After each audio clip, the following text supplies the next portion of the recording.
Did you hear?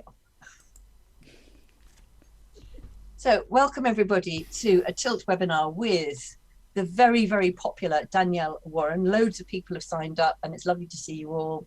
Tech tips and tools for teachers of MFL, lots of T's there.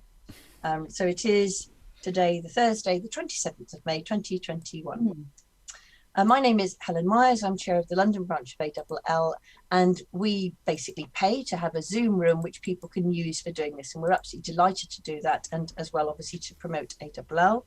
Hikerfilt's helped us a lot, Linguoscope has helped us a lot. The person who's brought all of this together, all of these stars that he manages to find, is Joe Dale. So Joe Dale, would you like to introduce yourself? Later on you'll introduce Danielle, but tell us about you. Thanks, Helen. So lovely to be here. It's been a while since our last webinar for Tilt, so it's lovely to be here for a new Tilt webinar. Really looking forward to tonight. We're really delighted that Danielle's agreed to speak. As Helen said, she's a very popular speaker, so it's really lovely that we have the opportunity to hear from Danielle tonight. But a little bit about me: I'm an independent languages consultant working incredibly hard during the pandemic, trying to support language teachers from around the world. And of course, I do need to be paid as well at the same time. I do all these Tilt webinars all for free. But if you would like to consider booking me for a session, I would love to hear from you. Perhaps an inset at the start of September or the end of August, depending if you're in Scotland or in England or Northern Ireland or Wales, wherever it may be that you might want some training.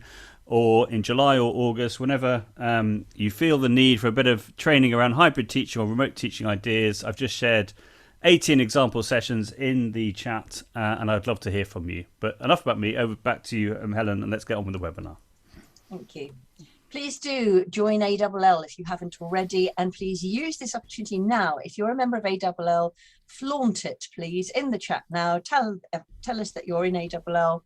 It's been great to know that during the lockdown, we've actually, I think, increased our membership. We've got lots of people who've joined us, which has been fantastic. So please do tell us who you are, invite other people to join us too. We've got loads of webinars lined up. I don't know how anybody's going to have time to fit all of these in, but I'm going to very quickly go through them so that you know there are lots coming up. And I will then, after I've finished talking, I'll give you a link so you can all see the links where you can sign up for these. So we've got Thursday, the 3rd of June, another Tilt webinar with Cecilia Goria and Arana Spiker. And then we've got 9th of June, ALL Roadshow. That's really Stephen Fawkes bringing us up to date with the many things going on in the world of languages. On the June the 10th, we've got Thomas Smith. Friday, the 11th of June, first Fridays for anybody who's particularly for people who are starting off their teaching career. And this is the first time that I've told anybody about, we've put everyone about this. On the 12th of June, we've got the ALL London online June event. So that's a Saturday from 9:30. It'd be great if you can just pop in, even if you can't be there for the whole time, 9:30 to 2:30. And we've got Greg Horton, who's going to be talking about speaking in the classroom, the idea, this is going to be something which people haven't been doing for very much, but he's going to be talking about that. And also Stephen Fawkes is going to be doing something on using culture, and we'll end it up with a show and tell. Thursday, the 17th of June, something for teachers of Arabic. That's the first time we've done a webinar for that, which would be great. And that's using short films and videos. 17th of June, Nick Brown coming to talk about extended project qualification, how to use that for culture. Wednesday, the 23rd of June, Chinese. So we've had some Arabic. We're going to have Chinese launch of the website and a show and tell. 24th of June, we've got Heidi Trude, the famous Heidi Trude is going to be coming back to us. We've got for ALL members, we're having a special secondary group meeting. We have a primary group meeting. There's a secondary which is being launched on Friday the 25th of June. I can't remember what it is, Joe, but something's happened on the 15th of July. It might be a show and tell, but you could perhaps tell us what that's going to be. But what we're here for now is Danielle. So I'm going to stop now and pass over to Joe to introduce Danielle. Really looking forward to this. Fantastic. Yeah, the 15th of July is Esther Park from the States, who's absolutely amazing. I haven't got the details yet of her session, but she's an absolute must-see person, as is Danielle. So over to Danielle now. So Danielle, as Helen has said, very popular speaker. She gives quite rare appearances, so we feel really privileged that Danielle's agreed to give us a whole hour of her time. author of the fantastic book 100 Ideas for Secondary Teachers, which I'm sure Danielle will mention.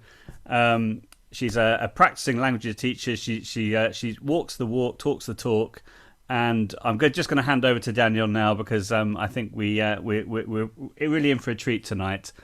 So over to you, Danielle, if you want to share your screen, and we can get started. But thank you so much for agreeing to do this. Lovely, thank you for having me. Right then, so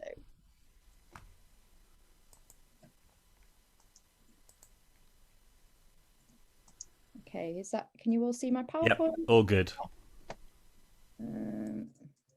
Okay, so hello everyone. Hope you're all doing okay, and well done for surviving the half term from hell.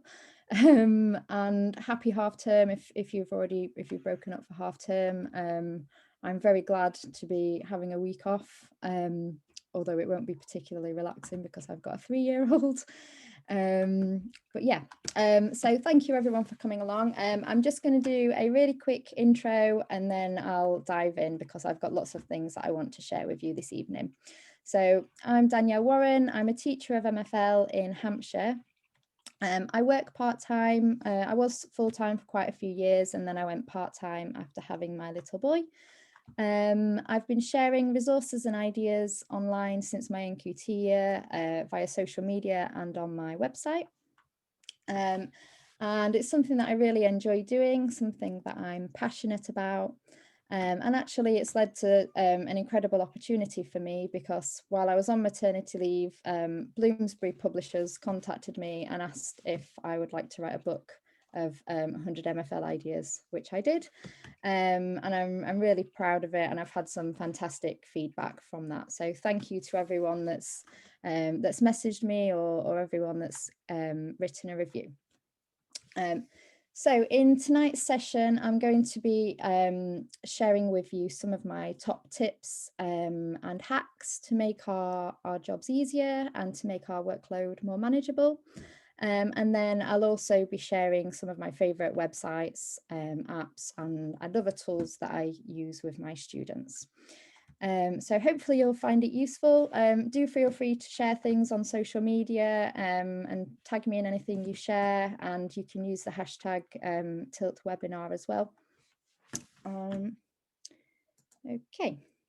So it wouldn't be right to do a webinar and not mention Joe Dale. So Joe is just incredibly inspiring and has shared so many fantastic ideas. I've really learned a lot from him, and I'm really grateful for him for setting up the MFL Twitterati, because I think that has also led to so many amazing opportunities for me.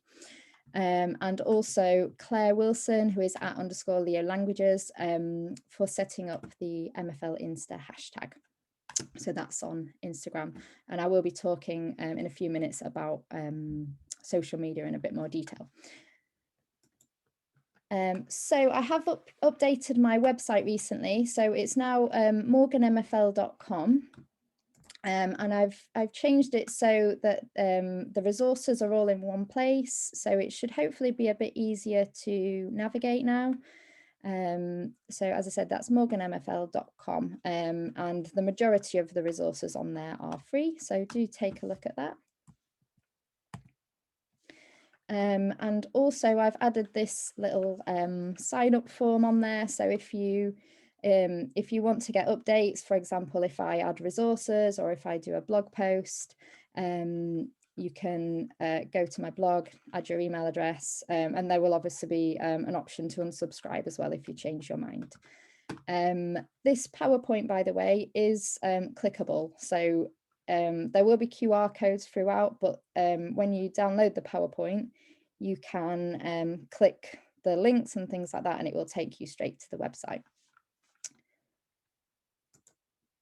Okay, so as I said, I'm going to be sharing with you some of my favourite tips and teacher hacks to make our workload more manageable and to make us a bit more efficient. One thing that I found really useful is using social media for CPD. So whenever I'm lacking inspiration or I'm really struggling to come up with ideas when I'm planning my lessons, the first place I will go is Twitter, and there is always something new on there. So I really recommend, if you're not on there already, set up a teacher account, follow the MFL Twitterati, and you can also join in with the MFL chat, which is 8:30 every Monday. Instagram as well. So as I said, Claire Wilson set up the MFL Insta hashtag. And there's also some groups on Facebook. I don't use Facebook as much lately for teacher related things, because I tend to use it for my personal things instead. But I know there are lots of great groups on there, and people find them really useful. So you might want to take a look at those if you haven't gone on there already. So there's a little guide there on how to use Twitter if you don't use it already. So follow the hashtags, follow people who enrich your Twitter feed.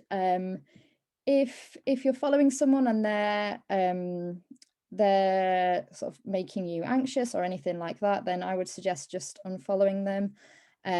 Keep it professional. I don't put anything on there that I wouldn't want, say, my SLT, my head teacher, or my colleagues to see, or my students to see.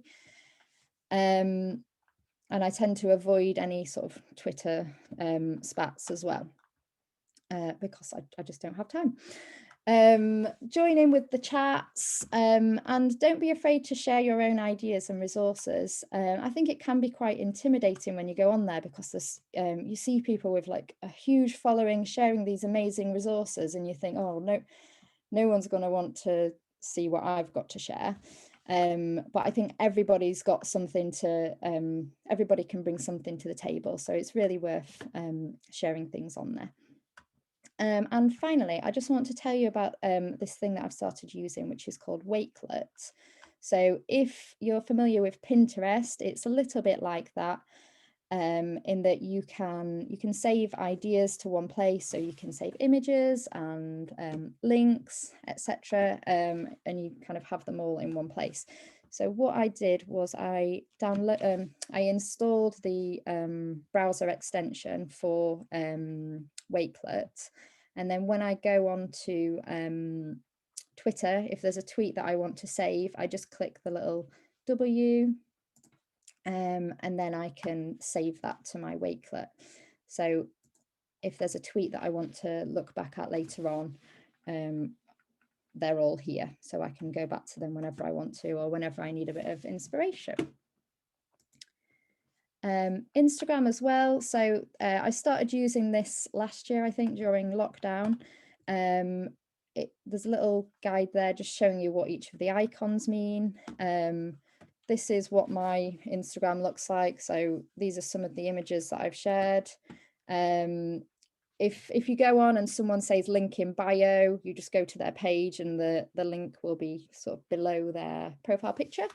And then stories, these are things that people can share, and they tend to disappear after about 24 hours, but you can save them to your highlights, which means that people can go on and they'll stay there permanently, or until you delete them. One thing that I really like is the save tool. So when you go on there, if there's a particular image that you want to save because you want to look back on it later on, for example, I've done it with this one here from Miss J Languages, who's a really good one to follow on Instagram. You just click this little button, and then sorry, I'm just trying to figure out if I can get rid of the toolbar. Joe, how do I get, hide floating? That's where if you go, yes, if you go to the top, you can hide it, and then if you want it back again, just press escape. Brilliant, thank you. So yeah, you click the 3 lines and then click the saved button there, and then you can see all of the Instagram posts that you've saved. So again, like Wakelet, if you need a little bit of inspiration, you can have a look through there, and that should hopefully help with planning as well. If there's a particular account that you like following, for example, Sonia Frederici, who is a wonderful teacher, and I've really learned a lot from her. So she's on Instagram at mfl.teacher. If you click the little sort of bell icon on their account. Then you can slide these across and then you'll get notifications when they share posts. Okay, so that's enough of social media for now. Templates. So this is something that I've actually started doing quite recently. What I used to do was I would spend ages and ages and ages creating PowerPoints, and then it would be really hard to find those activities again. So what I've started doing is keeping all of my templates on one PowerPoint. And what you can actually do is if you open a new PowerPoint, you can click reuse slides. You find your templates PowerPoint with all of your favorite activities, and then you can select the slides that you want to reuse. Annoyingly, when I've done this on my Mac, when I've clicked reuse slides and then clicked on the PowerPoint, it's just added all of the slides at once. But on my computer at school, it lets me go through and choose them. So just something to be aware of if you're a Mac user. Another time-saving tip, I think, dictation tool. So this is in Microsoft Word. If you click this little button here on the top right, you can dictate something and it will do it in any language. So I think this is a quicker way if you want to create a worksheet or if you want to type out a model answer or something like that. You can just speak it and then it will type whatever you've said. Obviously, you just need to make sure that you've clicked the correct language. I'm going to give a few sort of tips and hacks for email now, which I know isn't specific to MFL teachers, but I do think some of these things are quite useful. So this is my email signature, which I created in Canva, which again, I'll be coming back to later on because it's one of my favorite websites. But basically, yeah, I created it in Canva. It was really easy to do. And this will appear on every email. So I don't need to add it in every time because that's my email signature. So just a little way of saving a bit of time. If you want to adapt this one, so you can add your own Bitmoji if you want, and obviously change the text, change the colors. You can either scan the QR code there, or when you download the PowerPoint, click it and it will take you to the template on Canva. So you can edit that if you want to. So it's actually really easy to set up your email signature. We use Microsoft in our school, so this is in Outlook. You click this little icon on the top right, view all Outlook settings, email, compose and reply, and then you just add the, you just kind of insert image there, and then it will add it onto every email for you. Scheduling emails. This is something, I don't know if this is new, but I've only found out about this in the last few months. I tend to do my work at really strange times, so I'll do work on a Sunday, or I'll do work maybe quite late in an evening, and I don't want to be, obviously sometimes I'll need to send an email, but I don't want my colleagues to receive it straight away and to think that they need to reply to that straight away. So what I do is I'll maybe write an email on a Sunday, but then I will schedule it to arrive on the Monday. So they won't see it until then. So by doing that, sorry, you just click the little arrow underneath where it says send, and then you click send later. Automatic replies. So I set these up because I work part-time, so I'm not in school Thursday and Friday. So in settings, you just click automatic replies, and then you can choose the times that the replies are sent, type your little message in there. I've got two different messages, one that goes to colleagues, and then a different one that goes to parents or people from outside of school that might send me emails. And it basically says a similar sort of thing, but it also says if they have something urgent that they need to speak to the school about, then to contact reception. Okay, so I'm going to move on now and share with you some of my favorite websites and apps. There's another link here to a blog post I wrote during lockdown, so there are a few things there that you might find useful, and I'm going to touch upon a few of those in a short while. So class notebook, again, this is another fantastic idea that I've picked up during lockdown. And this is all in teams. So you set up your notebook, each student has their individual notebook, and you can see their work, but they can't see each other's. And what you can also do is you can create check boxes. So you could do like a little to-do list, and they just tick these boxes when they've completed each of the tasks. And I use this for the speaking questions for the general conversation. So I've typed in the questions, we've prepared the answers in class, and then I've asked the students to just go away and type them up. I've done this because I wanted them to have all of their answers in one place. I've also had students in the past who have had it all written on paper and then they've lost their answers. So at least this way they've got a copy of their answers backed up. Teachers can use the draw tab to provide feedback. So obviously with these answers, I marked them when they did them in class anyway. So I don't really need to go back over this, but I'm just showing you what you can do on there. So for example, in our department, our marking policy is to highlight things in yellow if it's a spelling error or a missing accent, and to highlight things in pink if it's a grammar error. So we can still do that on Class Notebook. And it's really easy. If you've highlighted it and you want to delete it, you just click it and then click delete. But also what you can do, just like on Microsoft Word, you can set the proofing language. So highlight your text, right click, and then set proofing language.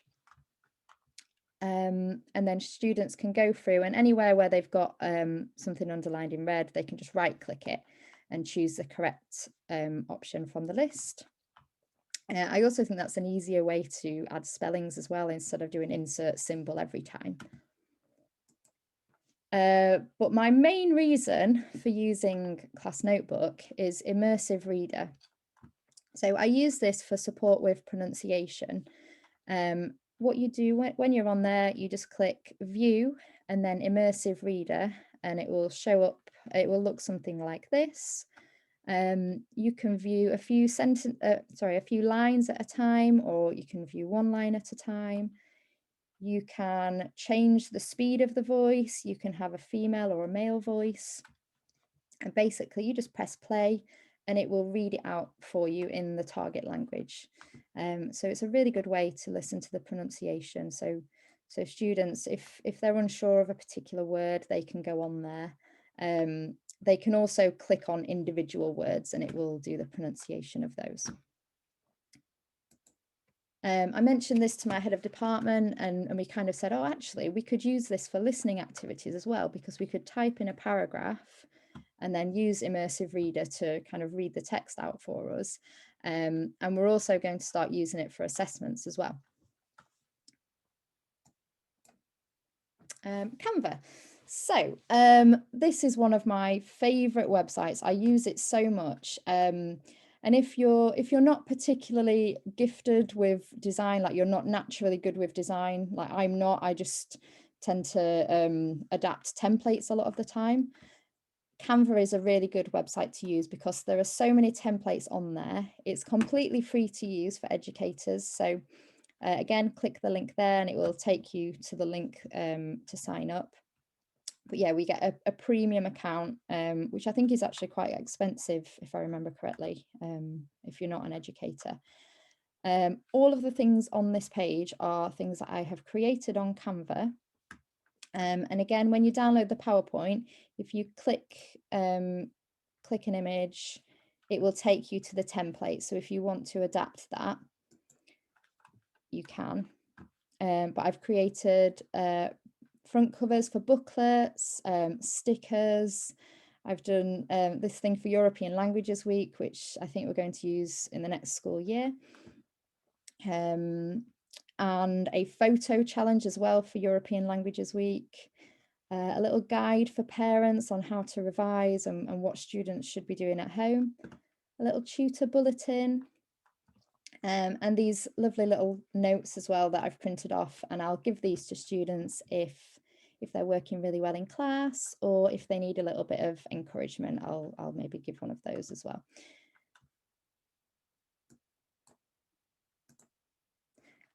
This was a template that was on Canva. So I didn't create this myself, it was already done. And again, you can click here and it will take you to that template.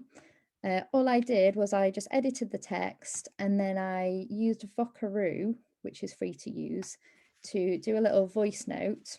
It also generates a QR code for you.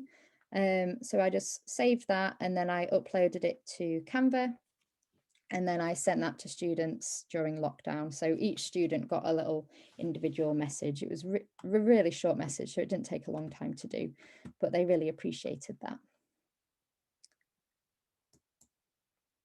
Bitmoji stickers as well, so you can use Canva to create these. I've gone a little bit Bitmoji mad, to be honest. I think I've got it on all of my PowerPoint slides at the moment, and it's going to be a nightmare if I change my hair, because I'm going to need to change them all. But yeah, that's what I've been doing a lot of recently. These are stickers that I created a while ago, and there is a post on my blog explaining how to do that. It's actually really straightforward to do. Memrise. So this is a website that I've been using for years. It's probably the one that I've used the longest. I think I've used a lot over my sort of 9 years teaching, and some websites have kind of come and gone, but Memrise is the one that I've stuck with the longest, and I think it's really, really good. Basically, in our department, we do at Key Stage 3, they do a vocab test every fortnight. And they're all given a vocab booklet at the start of the year with all the vocab tests in, with all the vocab. So what I did was I uploaded the vocab to Memrise, and it's set up as individual tests. They were also given a QR code on a sticker for their logbooks at the start of the year. So they just needed to scan that, and then it took them to the correct set that they needed to join on Memrise. And I also put a link on Teams. So as you can see there,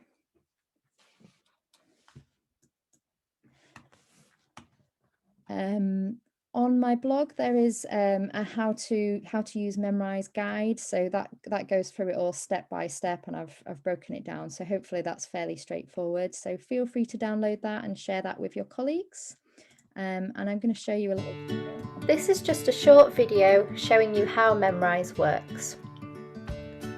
Once you have created your account, set up your groups and courses, it will look something like this. Students can then join the correct group using the link you provide them with. This year I gave my students a sticker with a QR code for them to stick in their logbooks. I asked my students to join Memrise using their school username and password to make it easy for them to remember. When students log in and click on the course, they will see this. As you can see, each individual section covers one of the vocab tests, and it's all in order as well. Students select the correct section. It introduces the vocabulary, and then it takes them through a series of exercises to practice the vocabulary they have just learnt. For example, translations, word order exercises, and multiple choice questions.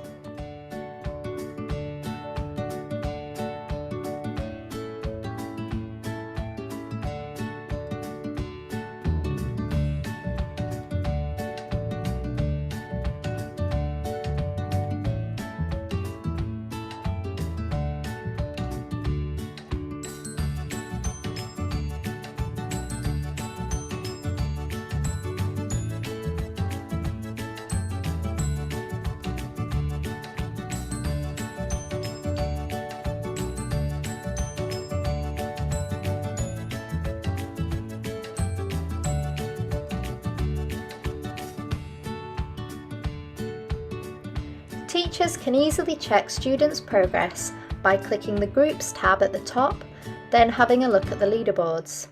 I give out house points to the students that are at the top of the leaderboard each week.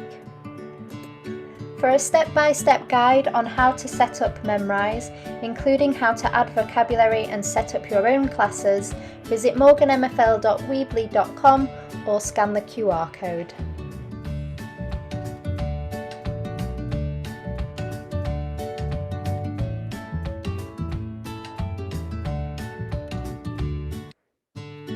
This is Okay. I'm just going to hide that again. Okay, so I'm going to talk about quizzes now. If you are familiar with things like Kahoot and Quizlet Live, quizzes is similar to that in that you add your questions and then students go to joinmyquiz.com, type in the code, they do the quiz and compete against each other, and then the teacher can keep an eye on the leaderboard. But what I really like about quizzes is that you can also create a lesson on there. So I used this a few times during lockdown when we were remote learning. Basically, you can upload a PowerPoint that you've already created, or you can create slides within quizzes, and then you can add questions in between every 1 or 2 slides. So it could be multiple choice or fill in the blank, for example. So it's a really good way to do AFL and, to check that students, to check their learning, to check how much they've retained. Learning apps. So again, I've mentioned this a few times before, but a huge thanks to Esmeralda Salgado for the inspiration for this. So I first saw her talk about this at the Linguoscope Show and Tell webinar last year. And it's probably one of my favorite websites. I think I've said that a few times tonight, haven't I? But it is really, really good. And I think one thing that sets it apart from other websites is the text to speech tool. So what I've done, I'll come to the text to speech tool in a second, but what I've done is I've created games for the different vocab tests. I've given students a handout with the QR code on to access this, and I've also put the link on Teams for them to easily access as well. But as I was saying, the text to speech tool, so you just type in your phrase in Spanish, for example. Obviously you need to make sure you select the correct language, and then it will read it out for you. So you could do an exercise like this where they listen to the Spanish and then they click and drag it to the English translation, or instead of it being the translation, it could be more of a kind of like a dictation exercise, and the phrases could be written in Spanish. You can do crosswords as well. I really liked Esmeralda's tip of doing the first letter of each word to give them a little prompt. Oh, sorry about that. And the text to speech tool again, so that this one, they would listen to each of the recordings and then they have to type in Spanish what they've heard. And obviously they need to make sure that they spell it correctly, otherwise it will say that it's wrong. Sorry, I keep clicking links accidentally. Right, I'm going to show you another video on how to use it. In this video, I'll show you some of the fantastic activities you can create for free using learningapps.org. I'll also give you a quick demo on how to go about setting up these games. Once you've created your games, you can go back to them at any point using the My Apps tab. Here you can see all of the apps I've created so far, so you can see that I've used it a lot with my classes. This activity you can see here is a free text input activity, which are great for translation exercises. The free text input app also means that you can easily create dictation activities, so students can still work on their listening skills at home, providing they have internet access.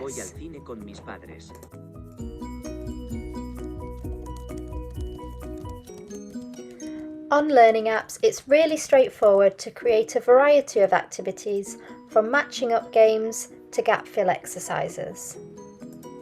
Diría que mi madre es bastante pequeña. Diría que mi madre es bastante pequeña.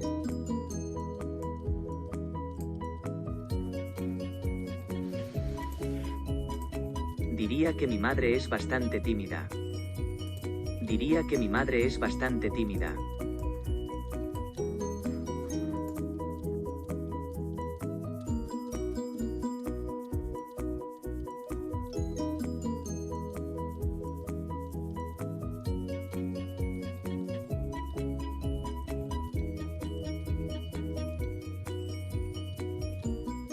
To set up your own matching pairs activity, go to Create App, then click Matching Pairs.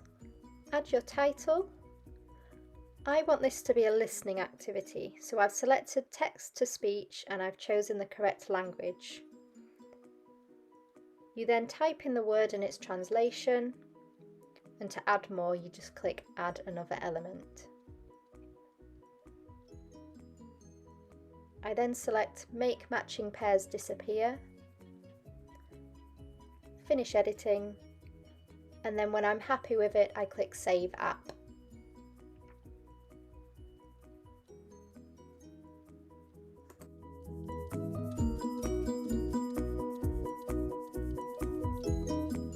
Alternatively, you could create your own dictation activities using the Free Text Input app.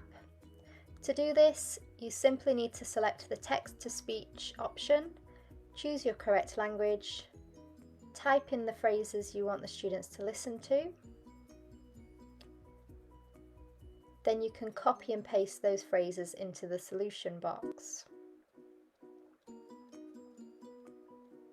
I really love learning apps as it makes it easy to create dictation activities without having to record your own voice.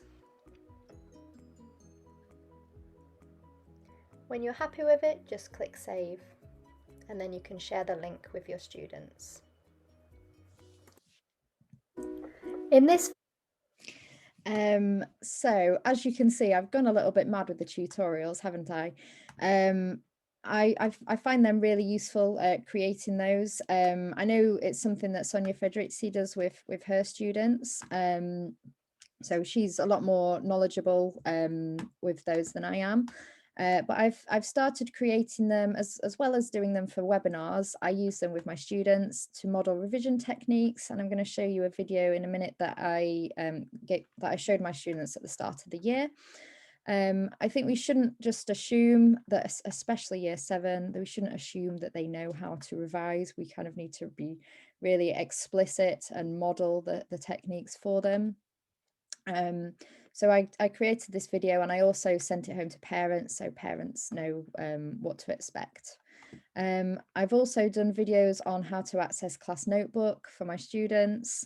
And I'm hoping to create one for Seneca, which is another website we use in our department.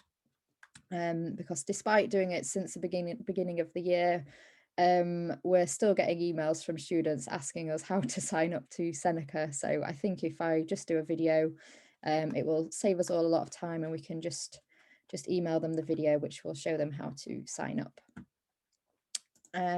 So I'll show you this video. Some of you may have seen this before. Hi everyone, it's Mrs. Warren here. I just thought I would talk through a few techniques that you should be using at home to improve your knowledge of Spanish vocabulary and grammar. Remember, you'll have a vocabulary test once a fortnight, as well as a grammar test at the end of every half term. So it's really important that you prepare thoroughly for these.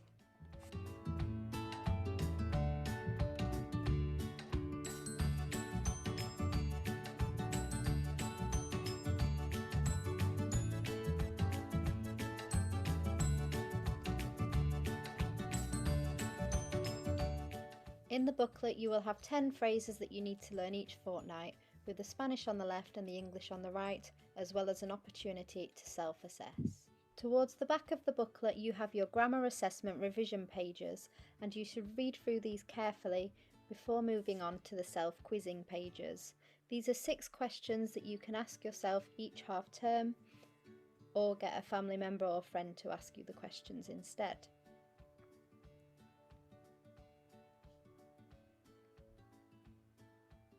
If you turn the booklet around, you've got the answers upside down on the same page. Firstly, you should annotate your booklet using the READ acronym to help you. So you put a ring around the double vowels, like so.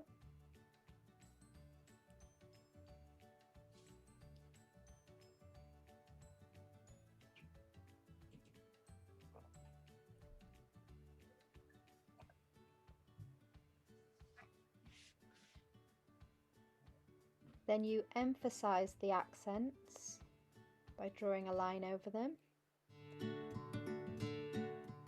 You can put an asterisk over the silent letters, so in Spanish this would be the H, and then double underline anywhere where you see a double consonant.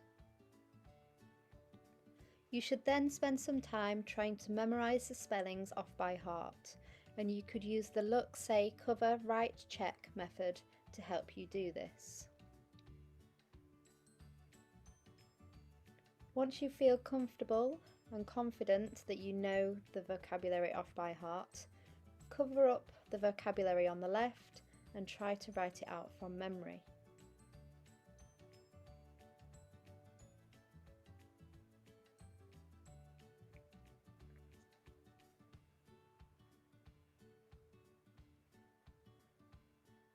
Once you have finished writing out the Spanish, take a different coloured pen and check every single word.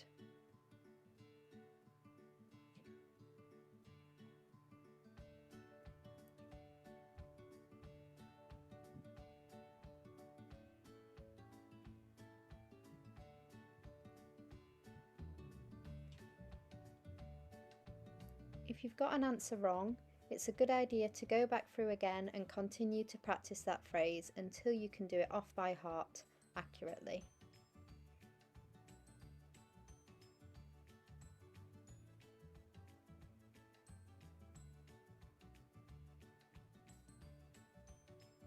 Your teacher will give you a link to the Learning Apps website, and you can use this to help you to prepare for the vocabulary tests as well as the grammar tests. These are all phrases that appear in your Need to Know booklet. Le gusta el patinaje sobre hielo y nos encanta el tenis.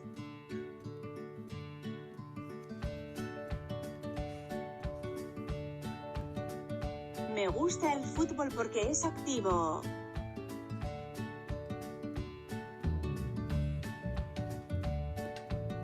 No me gusta la equitación.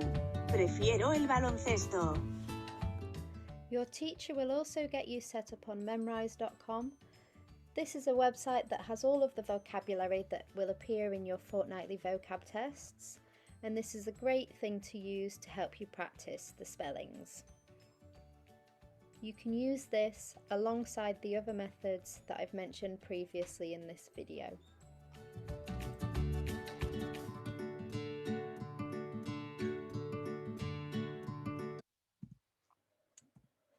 Okay. Another website that I really like is Flippity. Thanks again to Mike Elliott for sharing this one. I think that was in one of the show and tell webinars as well, actually, one of the Linguoscope ones. And also I really recommend following Emma MFL on Instagram. I know she was using these quite often a while ago, and she shared some fantastic ideas on how to use these with your students. So some of the things on there are flashcards, scavenger hunt and randomizer, but there are lots of other things on there as well. And I will show you a quick video. This is just a quick video showing you some of the ways that you can use Flippity.net in your lessons, as well as a demo showing you how to set up your own game. Here you can see some of the games that you can create on Flippity.net, from flashcards to scavenger hunts and crosswords.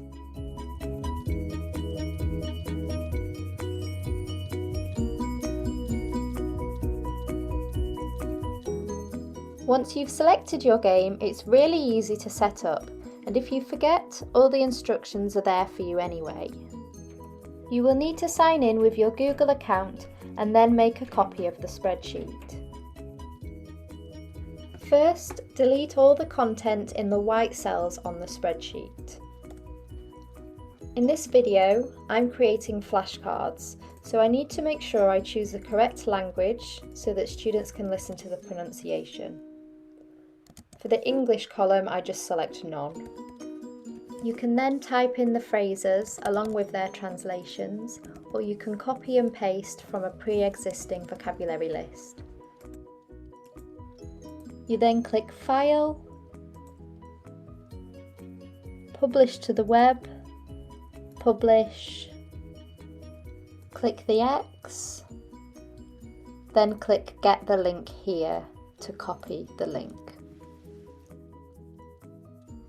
You can then share the link with your students Hola. and they can practice the vocabulary using the flashcards.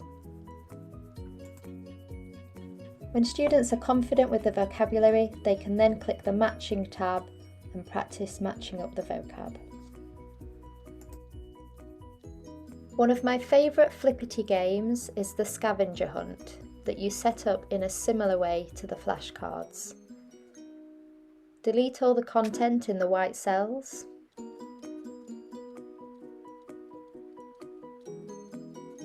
Type in your question in the first column. The middle column is where you will type your clue, and in the third column is where you type the answer.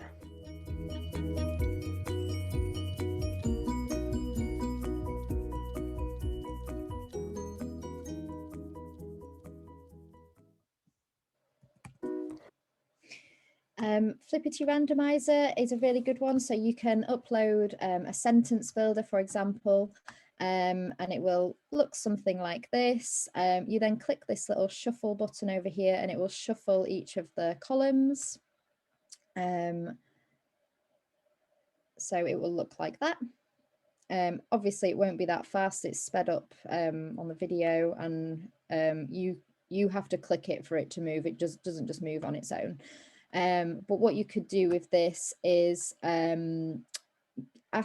give students the link, ask them to spin it 5 times, and then translate the sentences that appeared. Or you could do it in lessons and again get students to translate the sentences in class. Wheel of names, so this is quite similar. You just type in your phrases, spin the wheel, and then it will choose one of them. So you could use this as a translation activity, or you could ask students to produce their own sentences that includes that phrase.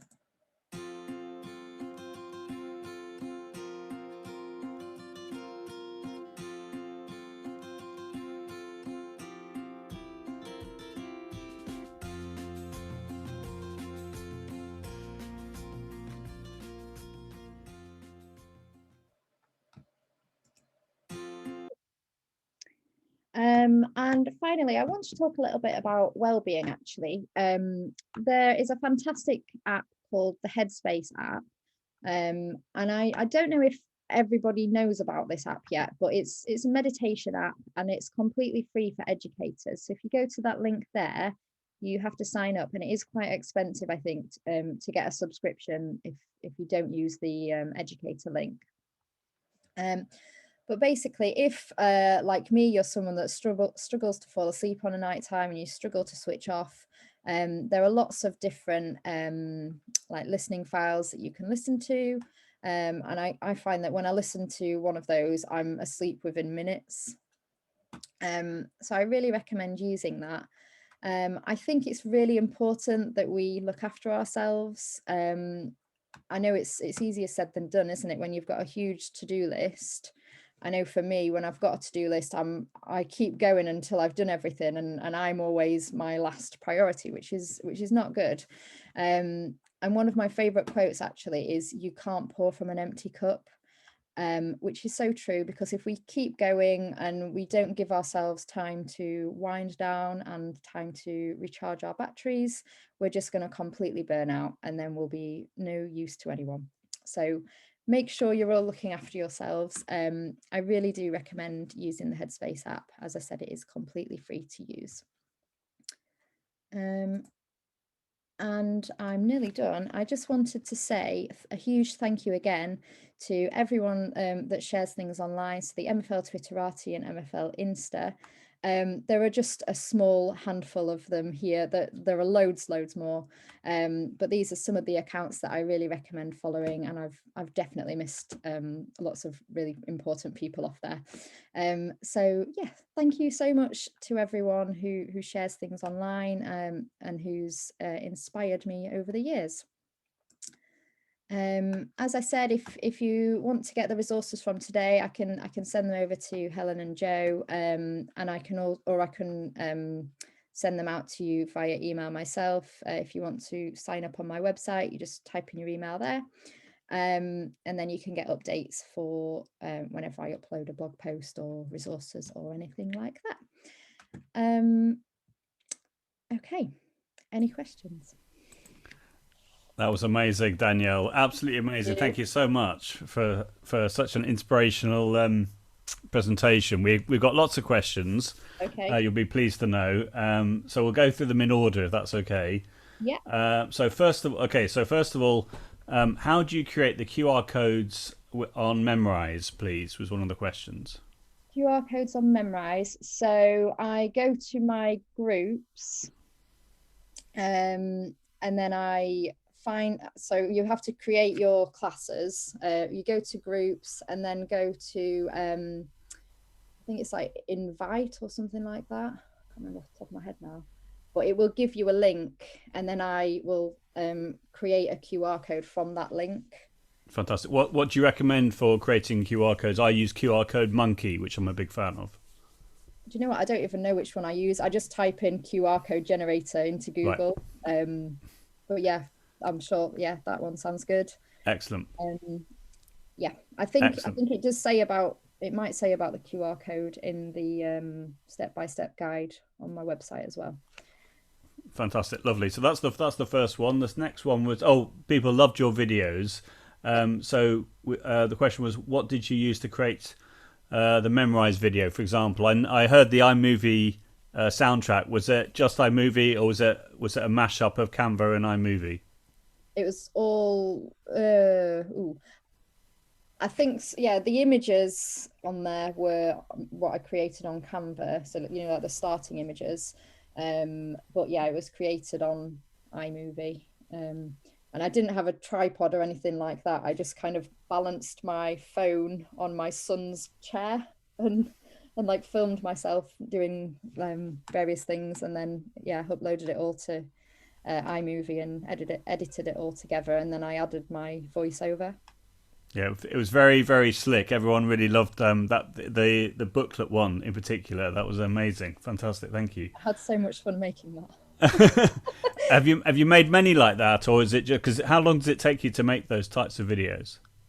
Well, I haven't done that many, to be honest. I think you've pretty much seen all the ones that I've made, because I've shown so many. Well, they're very impressive. If you have time over the summer to make some more, I'm sure the students would love them. It's brilliant. Lovely. Yeah, I'm definitely, I want to make more for like to show students how to log into Memrise and show them how to get onto Seneca as well. Lovely. And it does save time, doesn't it? Because it means that you don't have to explain it again and again and again. You can just ask them to watch the video. That's brilliant. Yeah. Okay, so we've also got the question around the main presentation. Obviously, you've used PowerPoint there, but the graphics you've made all in Canva. Is that right? For what? Sorry. For your main presentation, the presentation you've been showing us tonight, that's a PowerPoint, isn't it? I presume. Yeah, this is just, I've just kind of designed this myself. Some of the things in there. No, it's all things I've designed myself actually on the PowerPoint. It's only, the two Canva slides, obviously the things. Right. So all the font and everything, that's all just within PowerPoint. Yeah. Yeah, well, it looks amazing as always. Your presentation style is always lovely. That's brilliant. Okay, so that's answered that question. Right, do your students have their own devices? Most of them do. It's hard at the moment. The classroom that I'm teaching in, they don't have great signal, so I'm finding that I can't do things like Kahoot and quizzes because they can't access it. So, but yeah, the majority of them have their own devices, and yeah. Fantastic, lovely. Right, we've got a question around Memrise and GDPR. So EB15 has said, many thanks to give up so much of your time. My school is very hot on GDPR. Does each student need an account to use Memrise? Yes, they do.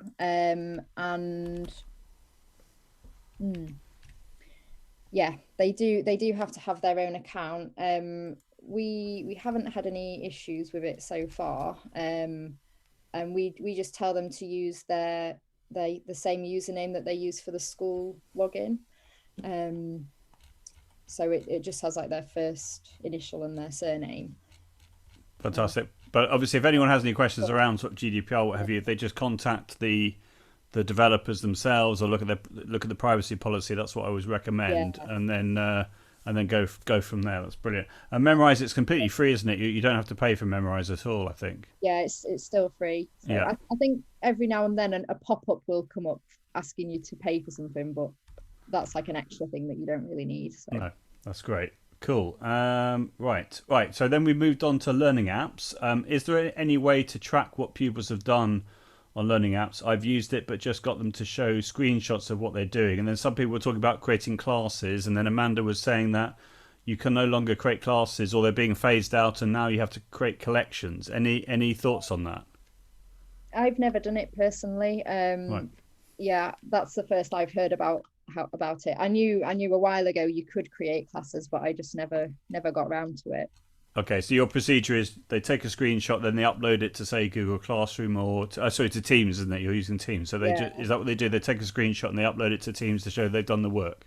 Yeah, well, when we were doing remote learning, I would get them to send me a screenshot of what they've done. Right, fantastic, lovely. Okay. Well, yeah. Then we had the question: can you embed learning apps into a PowerPoint? Ooh.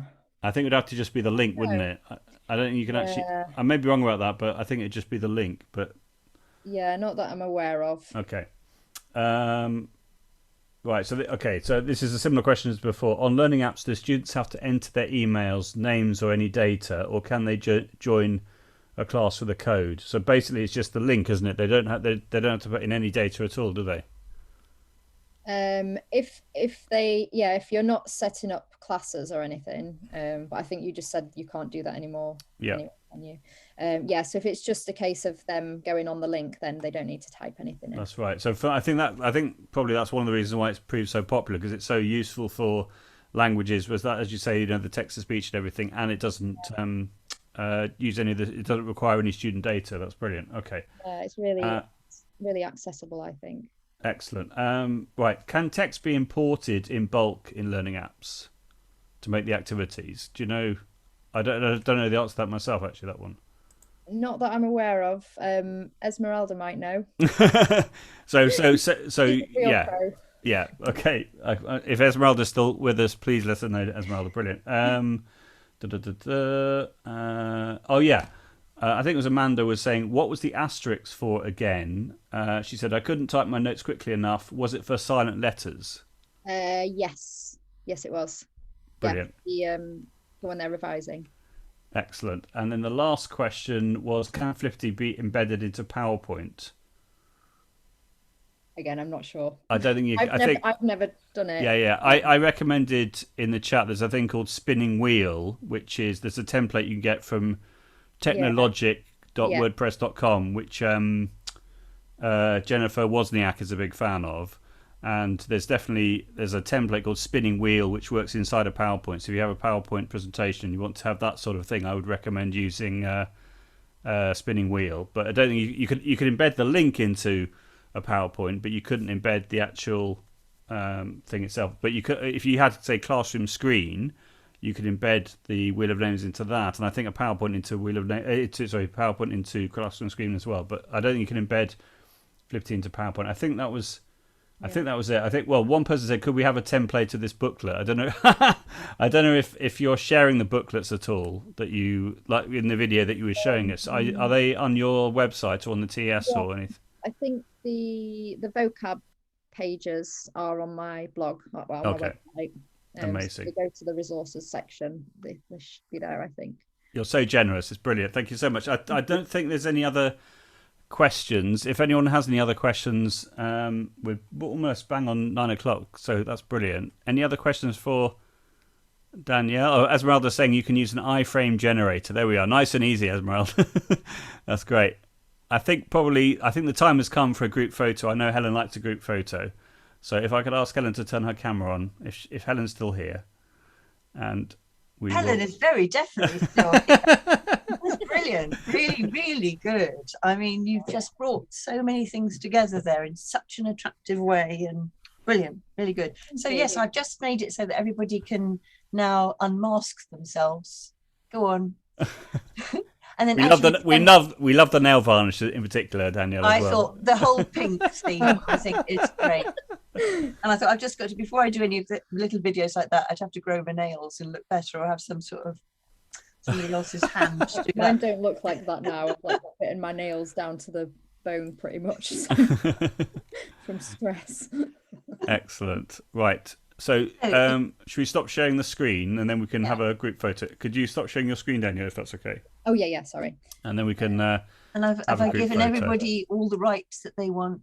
I'll make it so you can unmute yourself if you wish to make a noise as well. You can rename yourselves. So there we are, all these. Oh, the freedom. So I'll just wait for people to, oh, it is nice to see everybody. Very good. There's Liz, Jocelyn, great. Hi there. So are we here?